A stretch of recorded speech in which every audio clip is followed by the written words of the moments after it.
Silakan duduk. Haleluya. Haleluya. Haleluya.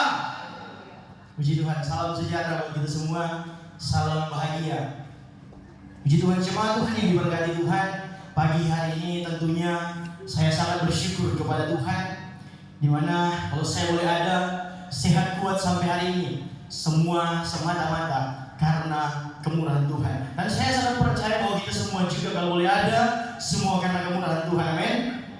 Puji Tuhan, Bapak Ibu Saudara yang diberkati Tuhan. Tentunya pertama-tama saya akan bersyukur kepada Tuhan, berterima kasih kepada Tuhan kita Yesus Kristus yang adalah sang kepala gereja kita, di mana Tuhan boleh percayakan saya kembali untuk menyampaikan firman Tuhan bagi jemaat sekalian.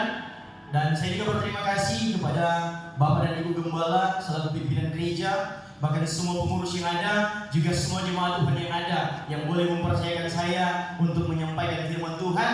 Tuhan Yesus memberkati kita semua. Puji Tuhan, Bapak Ibu Saudara yang diberkati Tuhan. Saya tidak lebih dari Bapak Ibu Saudara, sama-sama kita akan belajar kebenaran firman Tuhan. Amin.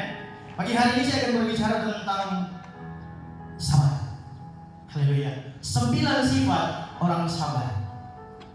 9 sifat orang sabar.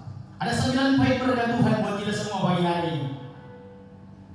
Sabar dalam bahasa Yunani, dalam bahasa Ibrani, dia memakai kata arek up. Sabar dalam bahasa Ibrani arek up, yang berarti lambat marah, sabar dan lambat murka. Haleluya. Dan sabar dalam bahasa Yunani, dia memakai kata makrotumeo. Makrotumeo yang memiliki pengertian semangat yang kuat, tidak kecil hati, bertekun dengan sabar, berani menanggung penderitaan, sanggup mengatasi masalah, lembut hati, dan tak suka membalas. Itulah makrotumeo dalam bahasa Yunani. Haleluya. Puji Tuhan, Bapak Ibu Saudara yang diberkati Tuhan. Kita akan bahas satu persatu tentang 9 poin ini dari 9 sifat orang sabar. Kita masuk dalam poin yang pertama. Yang pertama, orang sabar besar pengertiannya. Amin. Orang sabar besar pengertiannya. Salomo yang penuh hikmat dan kaya akan hikmat, dia mencatat catatan Alkitab ini di dalam Amsal pasal yang ke-14 ayat 29. Kita buka sama-sama Alkitab kita. Amsal 14 ayat 29. Saya bacakan firman Tuhan buat kita semua. Bapak Ibu perhatikan dalam kita masing-masing. Orang yang sabar besar pengertiannya, tetapi siapa cepat marah membesarkan kebodohan. Sekali lagi saya baca, Bapak Ibu Saudara. Orang yang sabar besar pengertiannya, tetapi siapa cepat marah membesarkan kebodohan. Amin.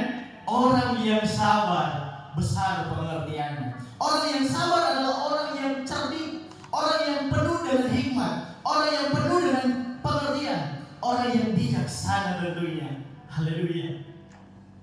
Orang yang bisa mengatasi sebuah masalah dengan kepala yang dingin, orang yang penuh dengan pengertian. Itulah arek up, lambat marah atau lambat murka. Ini orang yang sabar, punya pengertian yang unggul, pengertian yang luar biasa. Tidak sembarang mengambil sebuah keputusan, tidak sembarang mengambil sebuah tindakan. Haleluya. Itulah orang yang sabar. Puji Tuhan. Kita masuk dalam poin yang kedua. Orang yang sabar yang kedua memadamkan perbantahan. Orang yang sabar memadamkan perbantahan. Di hari-hari ini banyak sekali orang-orang di luar sana yang cekcok, suka berbantah-bantah, sehingga menimbulkan suatu pertengkaran, perkelahian dalam lingkungan yang ada, sehingga menimbulkan dendam dan mengakibatkan perkelahian, sehingga ada yang berujung pada tumpah darah. Bahkan tidak sedikit ada yang sampai melakukan tindakan pembunuhan. Kenapa? Berawal dari perbantahan, suka berbantah-bantah. Tetapi orang yang sabar tidak demikian. Orang yang sabar memadamkan perbantahan. Coba kita lihat sama-sama catatan Alkitab ini. Dalam Amsal pasal 15 ayat yang ke-18. Amsal 15 ayat yang ke-18. Saya bacakan firman Tuhan. Si pemarah membangkitkan pertengkaran, tetapi orang yang sabar memadamkan perbantahan. Katakan amin sama-sama. Amin. Saya bacakan sekali lagi. Si pemarah membangkitkan pertengkaran, tetapi orang yang sabar memadamkan perbantahan. Haleluya. Orang yang sabar tidak suka berbantah-bantah. Orang yang sabar arek up, lambat marah. Dia dapat mengontrol dirinya. Ada pengendalian di dalam dirinya sehingga dia tidak sembarang mengambil keputusan. Amin. Haleluya. Dia dapat memadamkan pelanggaran sehingga dia menciptakan sebuah kedamaian. Tidak ada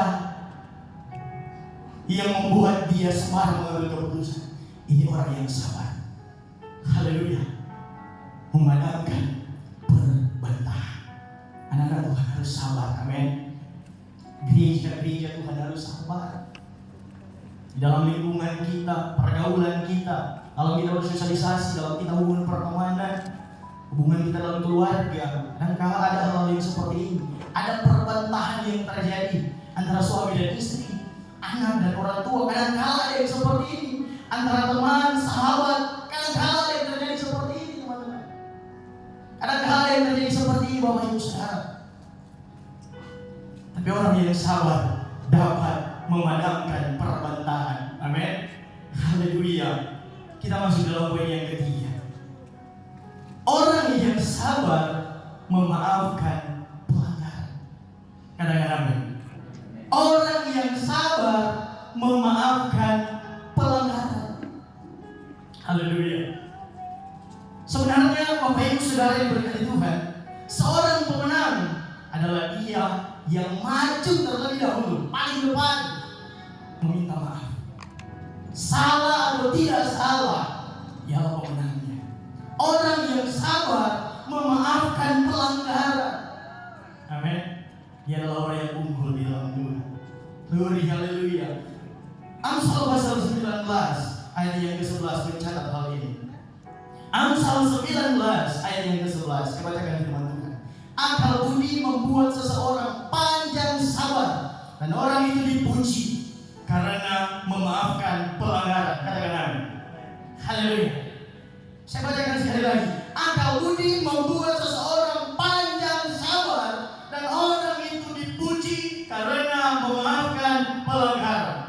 Haleluya. Kadang-kala hal ini sulit untuk kita lakukan, berat untuk kita lakukan. Saya tidak salah. Ego kita yang membuat kita tidak bisa belajar untuk merendahkan diri. Ego kita yang membuat kita tidak bisa belajar untuk memaafkan orang lain. Sehingga kita terus-menerus tinggal dalam kebencian, kepahitan, kekecewaan. Kita harus tahu, kalau engkau terus menampung kebusukan dalam hatimu, apapun yang kau lakukan tidak akan berkenan di hadapan Tuhan. Haleluya. Pelayananmu akan kacau, ibadahmu hambar, tidak ada rasanya. Engkau tidak akan bisa menikmati kehadiran Tuhan ketika hatimu bermasalah. Haleluya. Tetapi orang yang sabar dapat memaafkan pelanggaran. Katakan amin. Haleluya. Orang yang sabar dapat memaafkan pelanggaran apapun itu. Maju terlebih dahulu untuk rendahkan hidupmu, rendahkan hatimu, dan minta maaf kepada orang tersebut. Haleluya. Sangat berat Bapak Ibu Saudara. Tapi saya pernah di posisi ini. Saya lakukan hal itu. Secara manusia Bapak Ibu sakit, daging saya sakit. Tapi Tuhan suruh saya ampuni, minta maaf. Air mata menetes Bapak Ibu. Saya menangis. Saya ini juga manusia. Saya bilang Tuhan saya tidak mampu. Tapi Tuhan bilang maju. Engkau adalah anakku. Maju dan maafkan pelanggaran. Haleluya. Dari sini saya merasakan kebebasan yang luar biasa. Saya menikmati hadirat Tuhan yang dahsyat. Ini yang Tuhan mau. Kita adalah umat pemenang. Maafkan dia. Siapapun itu, dia suamimu, istrimu, anakmu, saudaramu, temanmu, sahabatmu, adikmu, kakakmu, apapun itu. Jangan tunggu dia datang untuk minta maaf. Jangan tunggu dia datang untuk berlutut di hadapan tidak. Tapi sekalipun engkau tidak salah, engkau datang dan merendahkan dirimu. Maafkan, pelanggaran. Maka Tuhan akan membuka setiap pintu berkat buat kita semua. Amin. Haleluya. Orang yang sabar dapat memaafkan pelanggaran. Haleluya. Kita masuk dalam poin yang keempat. Orang yang sabar rela menderita. Haleluya. Orang yang sabar rela menderita. Kebanyakan dari setiap orang menolak hal ini. Tidak suka penderitaan. Maunya hidup enak-enak saja. Maunya hidup baik-baik saja. Maunya hidup enjoy-enjoy saja. Tidak ada masalah. Tetapi orang yang sabar, dia rela menderita. Dalam Amsal pasal yang 1 Korintus pasal yang keempat ayat 11 sampai ayat yang 13. 1 Korintus pasal 4 ayat 11 sampai 13. Saya bacakan firman Tuhan buat kita semua. Sampai pada saat ini kami lapar, haus, telanjang, dipukul, dan hidup mengembara. Kami melakukan pekerjaan tangan yang berat. Kalau kami dimaki, kami memberkati. Kalau kami dianiaya, kami sabar. Kalau kami difitnah, kami tetap menjawab dengan ramah. Kami telah menjadi sama dengan sampah dunia, sama dengan kotoran dari segala sesuatu, sampai pada saat ini. Kadang-kadang, haleluya. Dari pembacaan firman Tuhan saya pada saat ini, pembacaan firman Tuhan kita pada saat ini, saya mengutip satu kata di situ. Kalau kami dianiaya, kami sabar. Haleluya. Di zaman sekarang ini Bapak Ibu, saudara itu yang berkati Tuhan, jarang sekali kita temui orang-orang yang seperti ini. Sudah dianiaya tetap sabar. Sudah dijelek-jelekkan namanya tetap sabar. Sudah dihina tetap sabar. Diperlakukan tidak adil tetap sabar. Dimaki memberkati, menjawab dengan ramah. Tidak ada kebencian. Sangat sulit mencari orang-orang yang seperti ini. Tetapi Tuhan mau kita memiliki sifat yang seperti ini. Sabar, rela menderita. Haleluya. Kita lengkapi ayat itu di dalam 2 Korintus pasal yang pertama ayat 6. 2 Korintus pasal pertama ayat 6. Saya bacakan firman Tuhan. Jika kami menderita, hal itu menjadi penghiburan dan keselamatan kamu. Jika kami dihibur, maka hal itu adalah untuk penghiburan kamu, sehingga kamu beroleh kekuatan untuk dengan sabar menderita kesengsaraan yang sama seperti yang kami derita juga. Haleluya. Jadi sebenarnya label orang-orang Kristen adalah penderitaan, Bapak Ibu. Waktu zaman rasul-rasul pada waktu itu menderita. Yesus menderita. Tuhan-Tuhan gereja menderita. Hamba-hamba Tuhan menderita. Jemaat Tuhan menderita. Haleluya. Jadi sebenarnya label orang Kristen adalah penderitaan. Tapi banyak sekali orang menolak akan hal itu. Ketika Tuhan mengizinkan proses kehidupan dalam hidupnya, menolak. Maunya hanya enak-enak saja. Maunya berkat doang. Tidak mau menerima penderitaan. Siapa saudara? Yesus saja, dia Tuhan, dia menderita.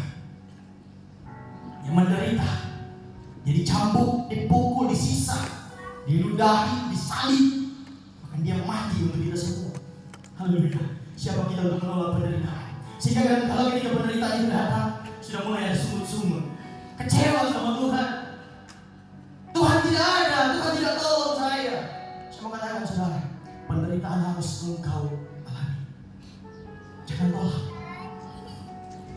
Tapi sudah justru jadikan penderitaan itu, jadikan proses itu untuk lebih lagi engkau mencintai itu. Amin. Jadikan itu apa yang Tuhan izinkan terjadi untuk engkau berseru minta tolong sama Tuhan. Amin. Bukan lari sama tetangga, bukan lari sama teman-teman kita, bukan lari sama orang tua, bukan lari sama siapa saja. Tapi engkau harus datang sama Tuhan. Amin. Tuhan izinkan itu terjadi supaya kenapa?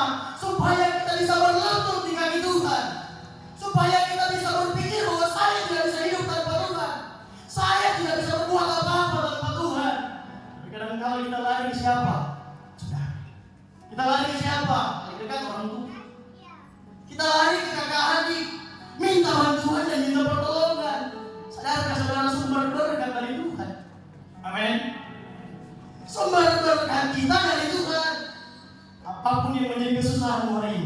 Saya mau katakan bersabarlah dengan apa yang Tuhan izinkan terjadi. Maka dia akan menjawab setiap apa yang kita gumuli hari-hari. Tuhan tidak pernah terlambat, saudara. Jangan tolak kasih Tuhan, nikmati. Amin. Haleluya. Dan bicara dalam Wahyu pasal yang kedua, ayat yang ketiga. Saya bacakan firman Tuhan ini. Wahyu pasal yang kedua, ayat yang ketiga. Dan engkau tetap sabar dan menderita oleh karena namaku, dan engkau tidak mengenal lelah. Haleluya. Sebenarnya ini yang harus menjadi karakteristik sebagai orang-orang Kristen. Ini yang harus melekat di dalam setiap kehidupan kita sebagai pelayan-pelayan Tuhan, sebagai hamba-hamba Tuhan, sebagai jemaat Tuhan. Kau harus menderita karena Dia. Haleluya. Inti dari kehendak Allah adalah menderita karena Yesus. Katakan amin. Haleluya. Jangan tolak itu, Bapak Ibu. Yesus kalau dia suka tolak pada waktu itu bisa. Tapi kenapa dia tidak tolak? Karena dia mengasihi saya dan saudara. Tapi ketika Tuhan izinkan itu terjadi untuk membentuk kita, untuk mendewasakan kita, karena kalau kita tinggalkan itu, kita tolak, maka kita lari berpindah ke lain Tuhan, datang ke dukun rumah. Haleluya. Jangan sekali-kali seperti itu. Tapi engkau harus menderita karena Dia. Nikmati apa yang Tuhan izinkan terjadi. Kalau hari ini engkau dalam kesusahan, hari ini engkau dalam proses, saya mau katakan, suatu waktu Tuhan akan berikan apa yang menjadi keperluanmu. Suatu waktu Tuhan akan jawab doamu sesuai dengan kebutuhan. Amin. Jangan ragu dengan Tuhan. Haleluya. Nikmati apa yang ada, nikmati proses yang Tuhan izinkan terjadi dalam hidup kita. Puji Tuhan. Kita masuk dalam poin yang kelima. Orang yang sabar penuh kasih. Haleluya. Orang yang sabar penuh kasih. Katakan amin. Haleluya. Mari buka Alkitab kita dalam 1 Korintus pasal 13 ayat 4. 1 Korintus 13 ayat 4. Saya bacakan firman Tuhan untuk kita semua. Kasih itu sabar, kasih itu murah hati, ia tidak cemburu, ia tidak memegahkan diri, dan tidak sombong. Haleluya. Orang yang sabar adalah orang yang penuh kasih. Dan orang yang penuh kasih adalah orang yang disayang oleh Tuhan, adalah orang yang dicintai dan dikasihi oleh Tuhan. Haleluya. Di lingkungan kita banyak sekali orang-orang yang membutuhkan pertolongan kita. Di sekitar kita banyak sekali keluarga-keluarga kita yang menderita kekurangan. Nyatakan kasih kita. Tuhan mau kita berbuat baik. Tuhan mau kita mengasihi sesama kita. Jangan ada kebencian, Bapak Ibu Saudara. Tapi tanggapi semua itu dengan kasih. Amin. Orang yang sabar adalah orang yang penuh kasih. Lanjut dalam poin yang berikut. Nomor 6. Orang yang sabar adalah orang yang bijaksana. Katakan amin. Orang yang sabar adalah orang yang bijaksana, memiliki pengertian yang unggul, memiliki kedewasaan dalam hal kerohanian. Ini orang yang sabar, dia bijaksana. Buka Alkitab kita 2 Korintus pasal yang ke-11 ayat 19 dan 20. 2 Korintus pasal 11 ayat 19 20. Saya bacakan firman Tuhan. Sebab kamu suka sabar terhadap orang bodoh karena kamu begitu bijaksana. Ayat 20. Karena kamu sabar jika orang memperhambakan kamu, jika orang menghisap kamu, jika orang menguasai kamu, jika orang berlaku angkuh terhadap kamu, jika orang menampar kamu. Haleluya. Orang yang sabar mau diperlakukan dengan hal apapun, namanya sabar, dia tetap sabar. Amin. Maka dikatakan untuk diperhambakan, dibuat budak, saudara. Engkau dihisap, diperlakukan angkuh, tidak adil. Tetapi dasarnya orang yang sabar, dia akan tetap sabar. Karena kenapa? Dia memiliki pengertian yang luar biasa, bijaksana. Ketika kita respon orang-orang yang menghina kita, ketika kita respon orang-orang yang membenci kita, saya mengatakan Bapak Ibu Saudara, Apa bedanya saya dan dia? Apa bedanya kita dan dia? Haleluya. Tapi orang yang bijaksana adalah orang yang sabar. Dia tidak sembarang ambil keputusan, tidak sembarang ambil tindakan, tapi dia akan berpikir sedemikian rupa supaya tidak terjadi hal-hal yang tidak diinginkan. Ini orang yang bijaksana adalah orang yang sabar. Haleluya. Glory, haleluya. Kita masuk pada poin yang berikut. Nomor 7. Orang yang sabar saling membantu. Amin.